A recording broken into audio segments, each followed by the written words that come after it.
Man, you ever have one of those moments where life just flips the script on you? Like, 1 second you're mopping floors, minding your own business, and the next, you're staring down a digital disaster that could tank a whole company? That's exactly what happened to my daughter, Ellie, all of 12 years old, in the summer of 25 at Next Tech Solutions, right here in Austin. It was 5:30 a.m., still dark outside, and I'm dragging my cleaning cart through the server wing of this shiny tech giant, coffee stains and all. Ellie's tagging along, like she always does on my early shifts. Quiet kid, nose always in some manual or doodling network maps on napkins.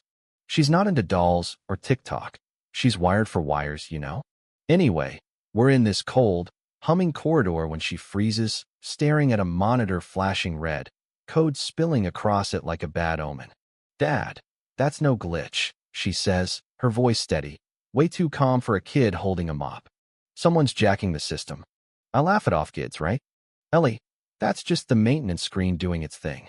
But she's not buying it. Her eyes are locked on that screen, and she's muttering about backup drives and tunneling. I'm thinking, great, my kid's seeing hackers in the shadows again. But then the screen goes black, and code dared, angry code starts cascading. Ellie drops her mop, steps closer, and whispers, "They're in the admin core, Dad. If this spreads, it's millions down the drain." Upstairs, Sarah Kessler, Nextech's CEO, is already having a rough morning. Her fancy dashboard's frozen, her office door's fingerprint scanners acting up, and her phone's buzzing with bad news. By 6 a.m., her tech chief's on the line, voice shaking. "We've got breaches, Sarah. Looks like an inside job. Data nodes aren't listening to shutdowns." Sarah's latte hits the floor, and she's barking, "How bad?" The answer? Real bad. They're talking Project Nexus, their big Pentagon contract, and a mirror node that could expose everything if it goes south. Back in the corridor, I'm finally paying attention. Ellie's pointing at the screen, saying, "This code's too slick, it's mimicking diagnostics, looping to hide itself. It's not local, Dad. It's foreign." Before I can tell her to stay out of it, an alarm screams through the hall. Two IT guys sprint around the corner, looking like they've seen a ghost. The younger one, Tim, spots Ellie and snaps, "What are you doing here?" I flash my badge. "Cleaning." But Ellie's already talking, cool as ice. "Check the parity logs, 2:07 a.m. That's when it started. Reverse the node path from F for it's cloaked." The older guy, Raj, blinks like she's speaking Martian, but Tim checks the screen, jaw-dropping. She's right. Holy, get this to Sarah.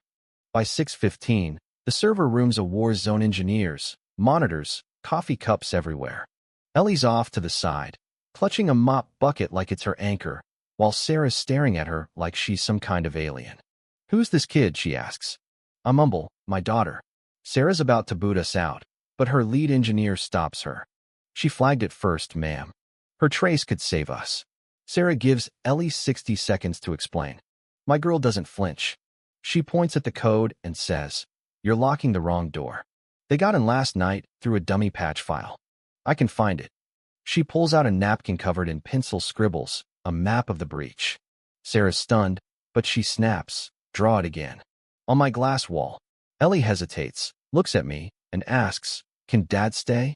I nod, heart pounding, and she starts sketching a web of nodes and loops, like she's been doing this her whole life. Here's where it gets wild. Ellie's map leads them to a legacy server in Dallas, offline, untouched.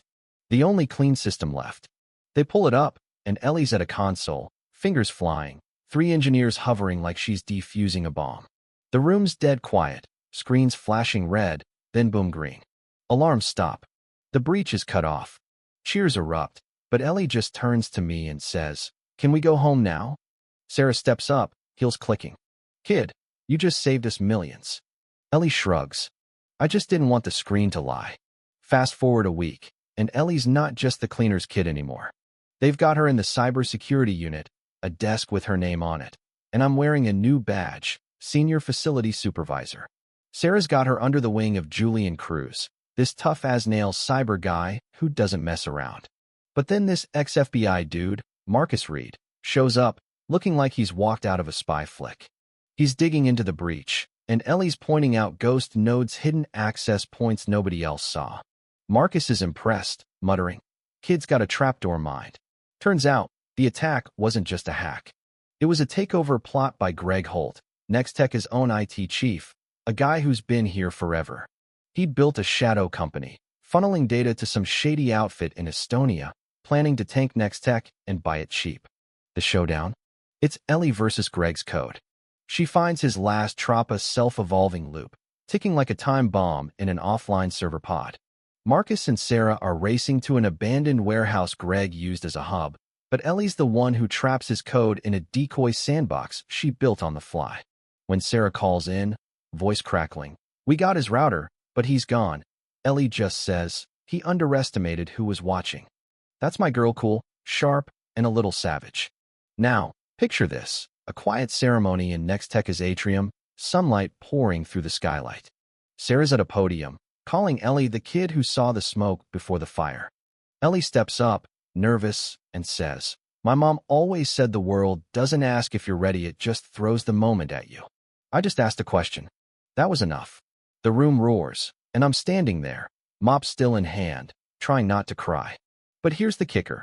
Marcus pulls us aside later, says this wasn't just about Nextech. Greg's code had markers tied to a bigger network, something the feds are chasing now. Ellie stopped a ripple that could have hit way beyond Austin. So what do you think? Was Ellie just lucky, or is she proof that the quiet ones, the ones nobody sees, are the ones who change everything? Drop a comment. Tell me what you'd do if you were in her shoes or mine. And hey, hit that like button if you think a kid with a napkin can outsmart a corporate snake. Let's talk. What's the wildest underdog story you've seen in your town?